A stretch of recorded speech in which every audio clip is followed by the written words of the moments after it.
20년 4월 달에 발대식을 하고, 그리고 오동훈수가 21년 4월, 그리고 지금 이제 이때 발대식, 오동훈수가 발대식 하면서 통합 발대식을 했죠.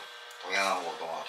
저희들이 이제 1년 먼저 동양이 먼저 출발하고요. 윤윤호청, 우리가 저희들이 이제 플레임이 윤윤호청 공공운수 이렇게 나가거든요. 광전지부, 그렇게 이제 그리고 동양오동 통합노동조합. 그때는 저희들이 이제 한국노총 소속이었고요. 왜 우리가 지금 윤윤호청 깃발 아래 모였었냐면은, 옛날에는 탄광이 막장이었잖아요.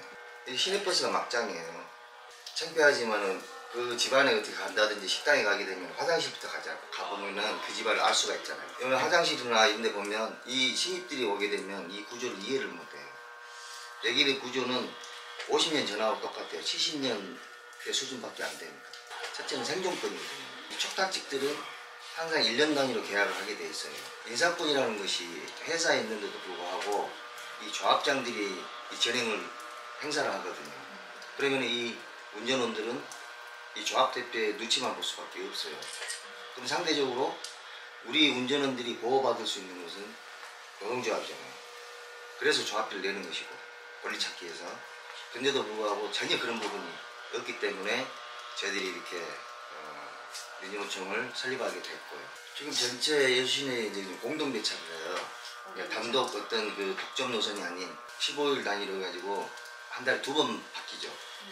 16일 그리고 1일, 율촌, 화양, 돌상 이렇게 이제 권역별로 돼 있고 시내권 있고, 그러면 이것을 세 군데로, 세 구역으로 구분해가지고 각 사별로 해가지고 이제 되거든요. 근데 이게 똑같이 돌아가요. 그 회사별로 다 노선이 있었어요. 그러면서 3조 통합되면서 여수역이 저희 오동동양 그 노선을 침범을 해갖고, 그때부터 이제 흥크러지면서 벌금 물면서 이런 식으로 해갖고. 여기 오기 전에는 LG화학이 있었거든요. 제가 이제 몸이 아픈 바람에 제가 이제 퇴사하고 그냥 건강까지 찾고 나서 이제 실제로 이제 할 수 있는 일이 이제 운전이니까 그래서 다시 들어왔는데, 들어와서 보니까 너무 열악한 거예요. 그래서 저희들이 이제 민주노총이 생겨가지고 가장 핵심적으로 잘한 어떤 그 보람이 있었던 일은 13년 만에 그 버스 운행 시간을 조정을 했어요. 여수에서 본사 출발해가지고 화양면 28번에 간다. 네. 그럼 1시간을 줬으면 그 시간으로 계속 13년 동안 다녔던 것이에요. 그러니까 교통형편이 많이 바뀌었잖아요. 그럼 1시간 가지고 다니다 보니까 저희들이 과속할 수밖에 없고 신호 위반할 수밖에 없고, 그러다 보니까 이게 난폭운전이 되잖아요. 20년 저희들이 출발하면서도 계속 지속적으로 지금 제기를 했었거든요. 그렇게 해가지고 시간 조정이 된 겁니다. 하다 보면 민원 사고율이 지금 많이 나요, 지금. 사실 저도 이제 그 안타까운 부분이 뭐냐면은 시간이 촉박하잖아요. 정상적으로 가게 되면은 정장마다 정차해가지고 문을 갖다가 개방하고 다시 출발하고, 이걸 어떻게 할 수 있는 구조가 현실적으로 어렵거든요. 그러면은 손님들이, 저희들이 제일 고마운 분이 어떤 분이냐면은 손을 들어준다든지 탑승 의사를 보여주신 분. 그러면 저는 이제 대도시 같은 데 가서 보면 차가 언제 오는지 그것만 다 보고 있거든요. 노선 번호막. 그래갖고 이 정도를 내가 많이 봤는데 여수는 그게 아니에요. 자기가 어떤 손님이 잘못했는데도 불구하고 고발을 해버리거든요. 그렇게 되면은 저희들이 어떤 제재를 받냐면은 10만 원 벌금을 내고 교육을 또 받으러 가요. 그러다 보니까 이제 저희들이 사실은 시민들한테 목적지까지 안전하게 이렇게 모실 의무가 있지만, 저희도 사람들이잖아요. 기계가 아닌. 한 5번, 6번 이렇게 운행하다 보면 사실 한 오후 되면은 하루 저녁까지 이렇게 아침 5시, 6시 나왔고 11시 그렇게 되다 보면은 사실 저희들 기계가 아닌 이상은 실수할 수밖에 없어요. 민원이 발생하게 되면 수청 같은 경우는 민원인하고 시청하고 관하고 운전하고 해가지고 비도 빼가지고 3자 대면을 해요.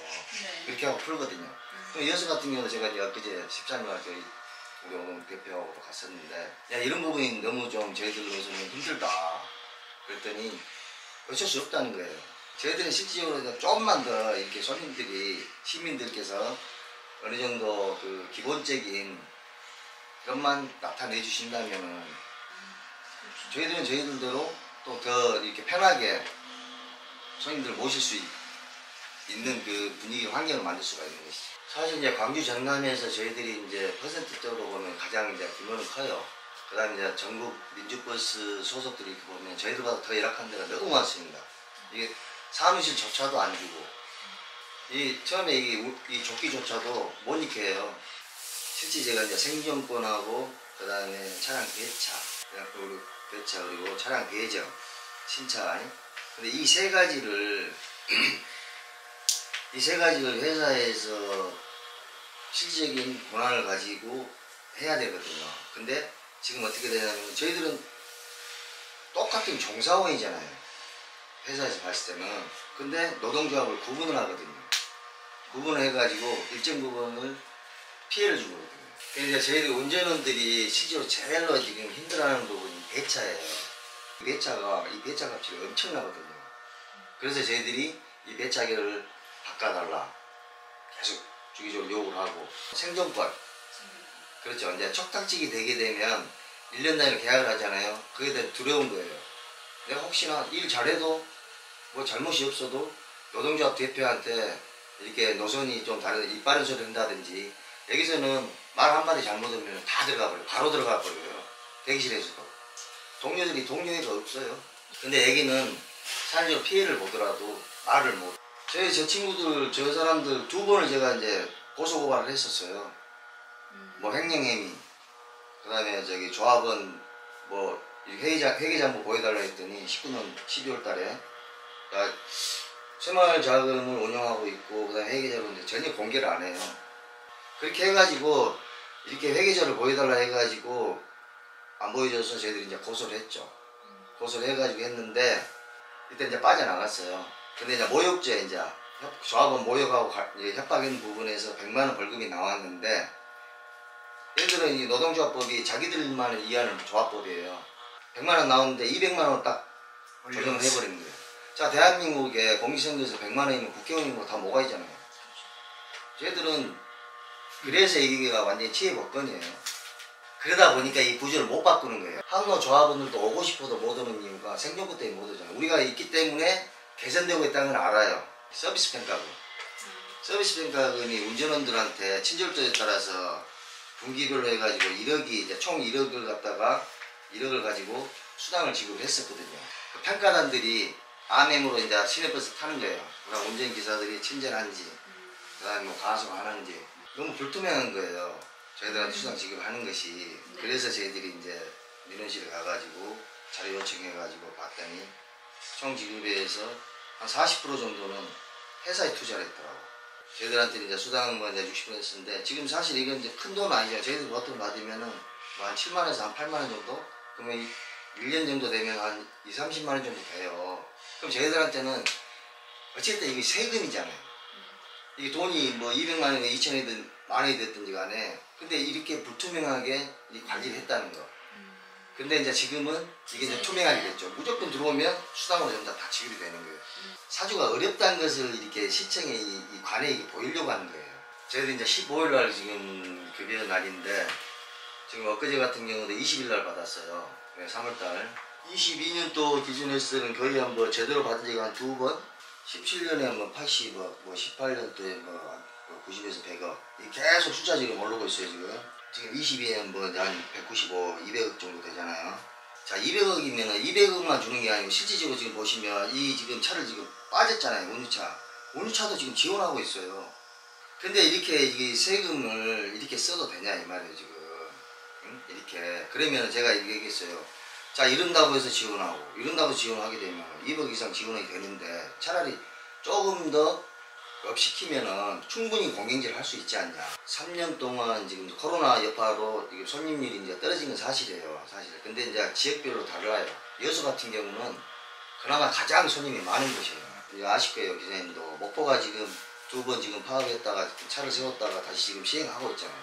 그럼 지금 한 6월달 정도 되면 뭐 공영제로 갈지 중공영 갈지 지금 또 평가가 날 거예요, 지금. 목포가 만약에 요번에 평가에서 뭐 중공영제를 간다든지 공영제를 가게 되면 그 여파가 지금 뭐 나주, 순천, 여수도 그렇게 갈 거예요.